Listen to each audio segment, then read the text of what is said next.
बिस्मिल्लाहिर्रहमानिर्रहीम। अस्सलामुअलैकुम। मैं हूं सुमेरा सुलेमान और आप देख रहे हैं JNN न्यूज़।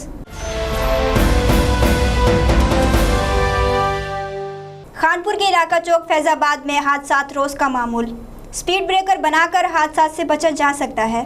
तफसीलात जानते हैं मोहम्मद शकील की इस रिपोर्ट में। खानपुर के इलाके फैज़ाबाद में दो मोटरसाइकिलों में तसादुम के नतीजे में एक मोटरसाइकिल सवार जख्मी हो गया और जबकि एक मौके से फरार। जख्मी को फौरी तौर पर करीबी डॉक्टर से तिब्बी इमदाद दी गई, जबकि मोटरसाइकिल गिरने से काफ़ी नुकसान हुआ। यहाँ पर जंप या स्पीड ब्रेकर ना होने की वजह से यहाँ पर आए दिन एक्सीडेंट होते रहते हैं, क्योंकि यहाँ से जब भी कोई गुजरता है तो बहुत ज़्यादा ओवर स्पीड से गुजरता है।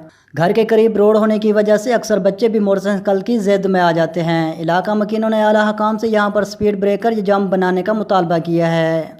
कैमरा टीम के साथ मोहम्मद शकील, JNN न्यूज़, खानपुर।